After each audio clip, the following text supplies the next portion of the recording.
Guys, malapit na Pasko na, malapit na. Gagawa naman tayo ng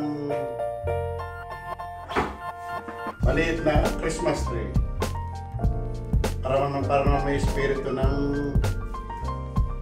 Christmas ang bahay.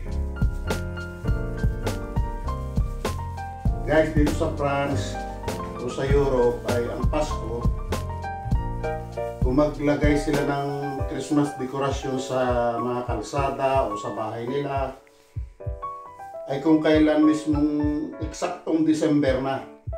Auno, ngayon. Auno. Doon pala, minsan hindi pa naglalagay sila ng mga Christmas tree o dekorasyon ng Pasko. Hindi kaya diyan sa Pilipinas na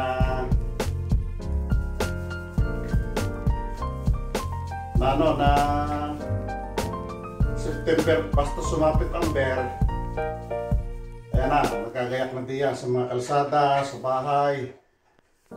Ay dito, hindi, talagang dito yan, eksaktong December lang, doon mararamdaman na Pasko na pala.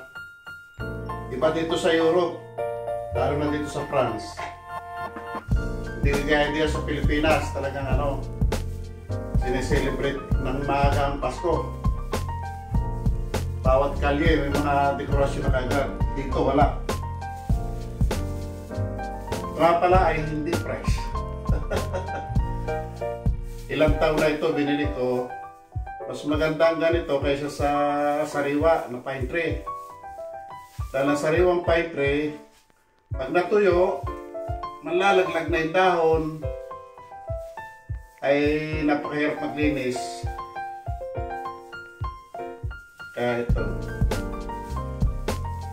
Merry Christmas nga para sa inyo lahat dyan sa Pilipinas, sa mga kamag-anak ko dyan, at sa lahat ng mga nakakapanood nitong video nito, kung may nanonood ha.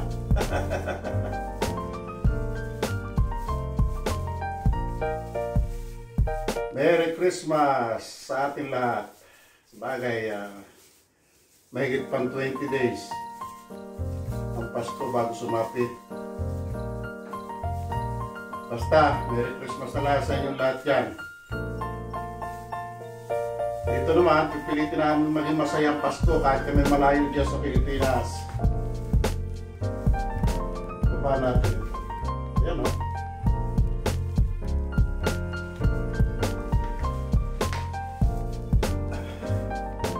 O, bigat, maganda naman. Pag ito nalagyan pa ng mga palamote, ay dito sa amin, walang nag-iintindi ng Christmas decor, kundi ako. Mahilig ang nakasama ko din sa bahay sa mga ganito eh.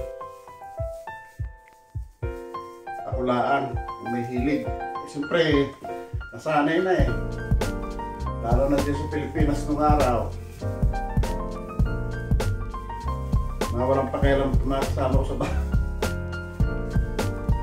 Tuwa naman pag nakita niya may mga palamuti pag Pasko.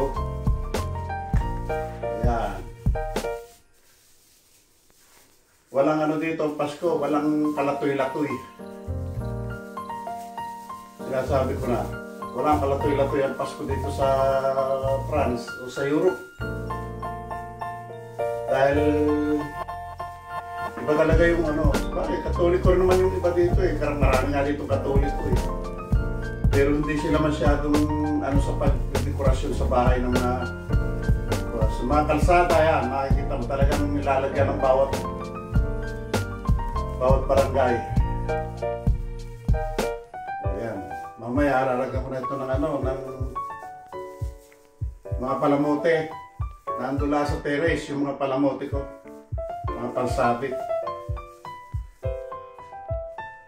Yan muna guys, at mamaya tayo magsasabit.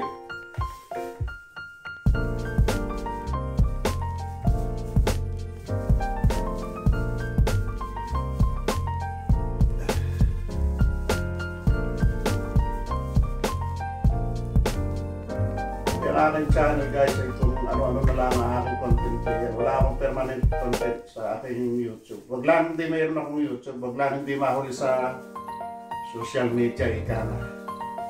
Hindi ko naman kailangan i-promote na i-promote siya ng aking ano. Basta kung sino makapanood at magustuhan, gusto niyo mag-like, comment, subscribe. Thank you sa mga magla-like at mag-subscribe. Kung gusto niyo mag-subscribe, wala nang masama at wala nang bayad. Okay. Lagyan ko na natin mamaya ng ano, ng mga palamote.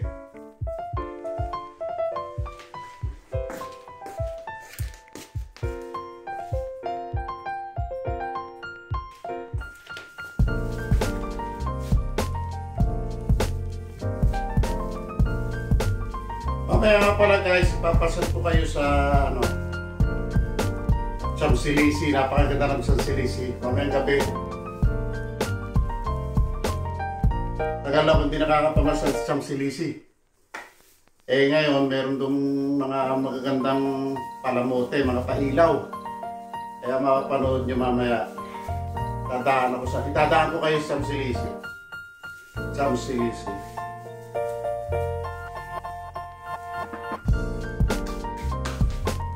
Okay.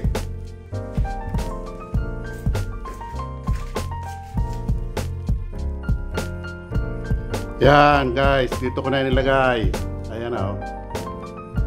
Mamaya lalagyan na natin yan ng palamote.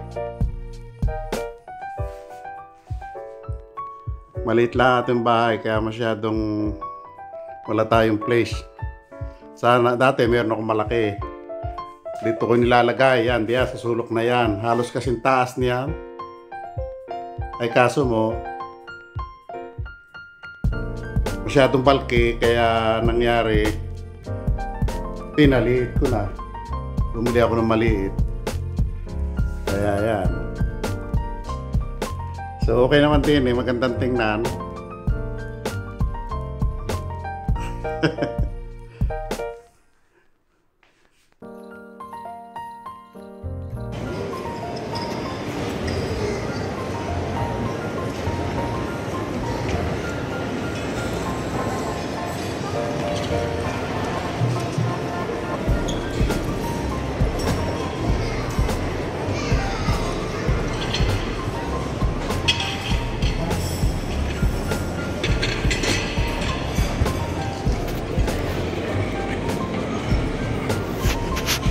Pasyal pag may time.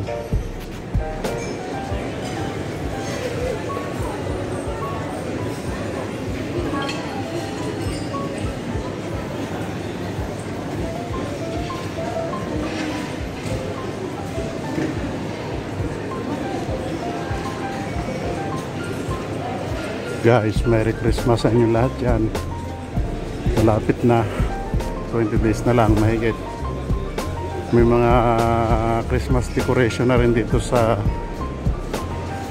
building sa Belize.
Dahil magagandang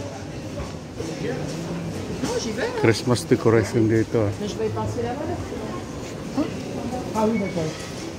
Meron pa nito.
Ito na ngayon ang aking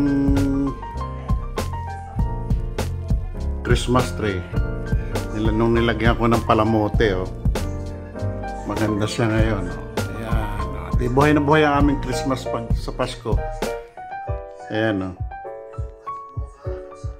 Ang cute, ano. Yan guys, ang aking tiny Christmas tree.